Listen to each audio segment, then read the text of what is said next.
Herb. Get out! Get out! Tonight, 3 states, 3 completely different situations. But they all share one thing, each escalated faster than anyone could have predicted. In Florida, an 80-mile-per-hour pursuit of a stolen car. The suspect wasn't just running. He turned his vehicle into a weapon, driving straight at the deputies. Which raises the question, ordinary car thieves don't do that. So what was he hiding?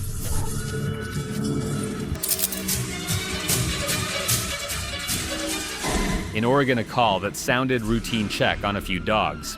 But when the barking started, and one officer admitted, "I'm a little worried about their size," the scene took a turn no one expected.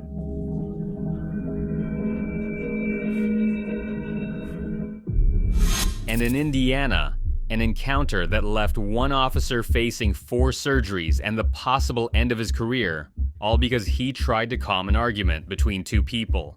An 18-year-old girl, a baby in the back seat, and a decision made in 5 seconds with consequences that will last a lifetime. 3 cameras, 3 perspectives, no script, no staging. Only the truth, captured second by second.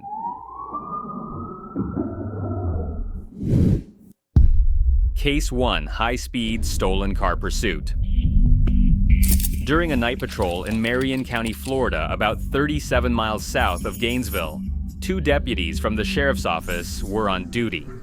Deputies Calvin Pope and Richard DeMarco received a radio alert about a stolen vehicle moving through the area.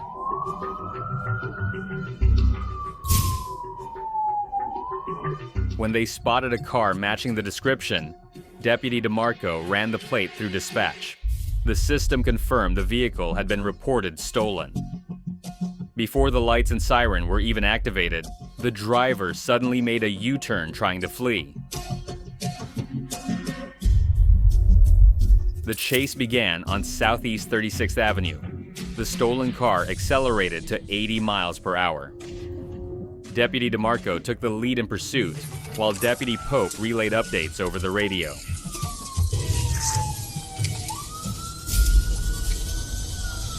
At an intersection, DeMarco slammed on the brakes as the suspect swerved sharply.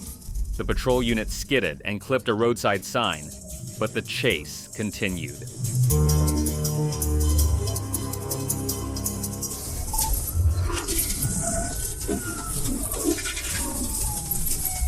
DeMarco attempted several pit maneuvers, a controlled contact used to spin out a fleeing vehicle.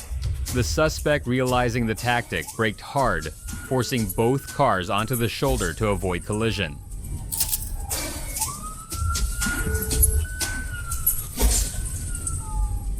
Additional patrol units joined in, forming a containment line. The driver aimed straight for one of the cruisers and rammed it head-on, an act prosecutors later classified as assault on a law enforcement officer.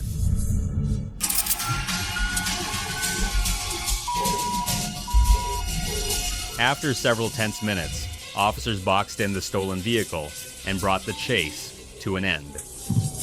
No injuries were reported.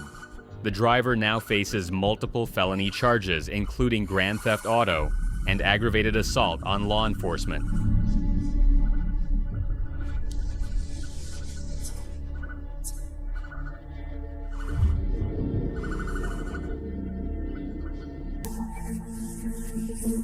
From the high-speed chaos in Florida, we move to Oregon.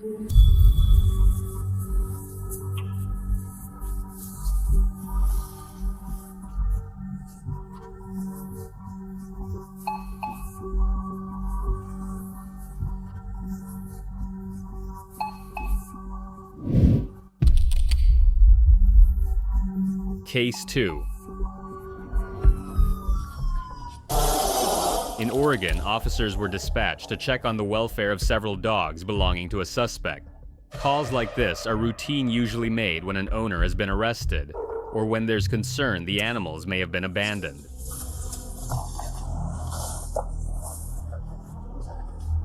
The deputies approached the property following standard protocol. As they neared the house, barking erupted from inside, loud, continuous, and coming from more than one dog.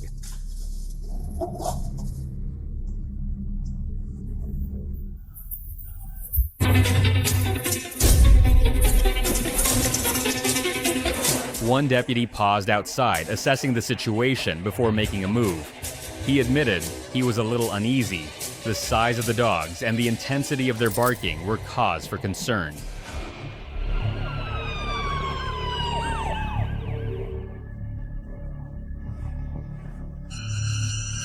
Their task was to make sure the animals had food, water, and weren't in distress, all while keeping themselves safe. In these situations, animals can react unpredictably to strangers entering their territory.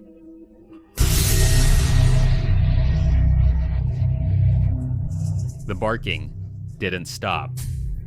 Through the windows and door, the deputies tried to count how many dogs were inside and gauge their behavior. They discussed how to approach without provoking an attack.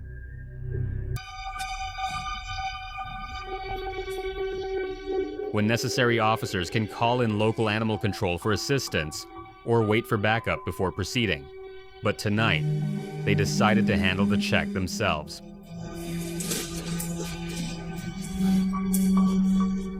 Moving carefully, the deputies entered the property and completed the welfare inspection, staying alert for any sudden movements.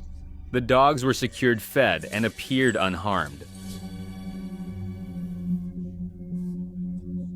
The check was completed without injuries to either officers or animals.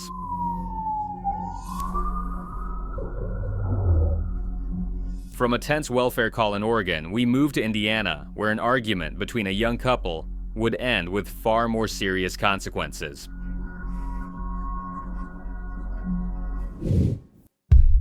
Case 3. Case 3. On May 25, 2021, in the city of Evansville.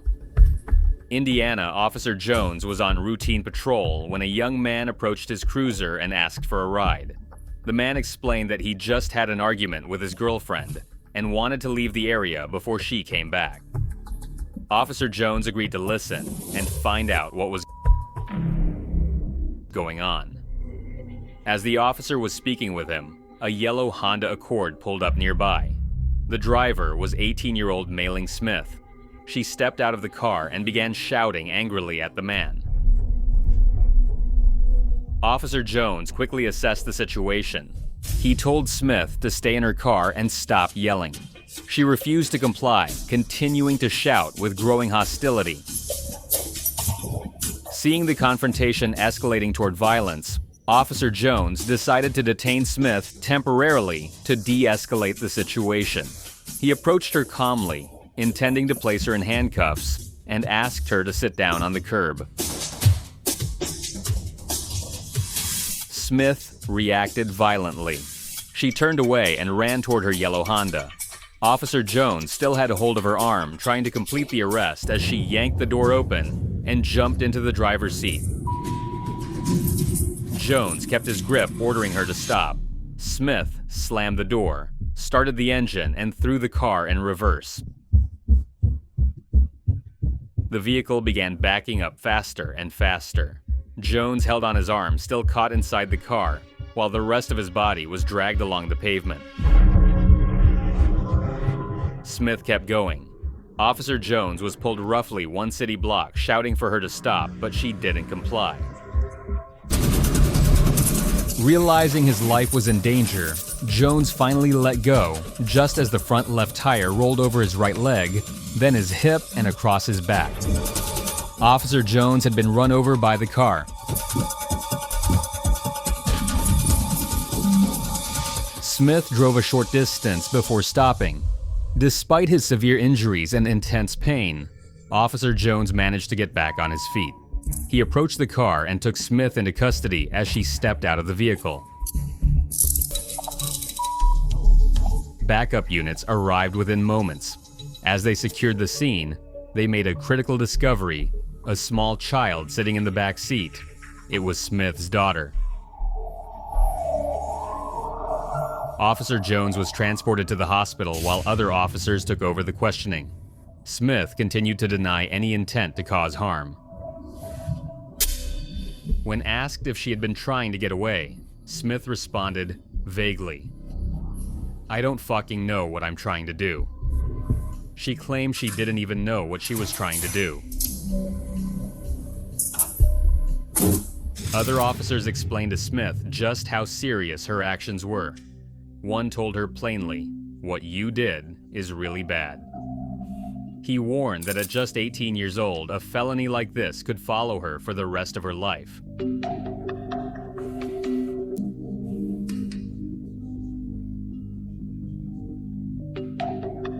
Aftermath.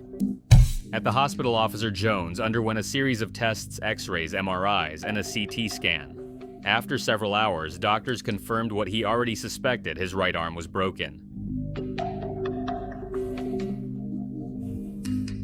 But that was only the beginning. His body didn't heal properly. Over the next year and a half, Officer Jones would undergo 4 surgeries, the 4th taking place just a month before this footage was released. Mailing Smith pleaded guilty to resisting law enforcement, resulting in serious bodily injury and reckless endangerment. Her sentence was suspended on the condition that she complete an anger management evaluation and treatment program. Her sentence was suspended on the condition that she undergo an anger management evaluation. Smith was also ordered to pay $1,344 in restitution to Officer Jones. In a later statement, Officer Jones said he held no resentment. As a police officer, he explained, "You have to accept that people sometimes make bad decisions, and he's chosen to move forward and keep doing his job." 3 cases, 3 different endings, but only one lesson. One wrong decision and everything can spiral out of control. No script, no retakes, real footage, real consequences. Subscribe for more real moments where the camera never lies and truth is always on tape.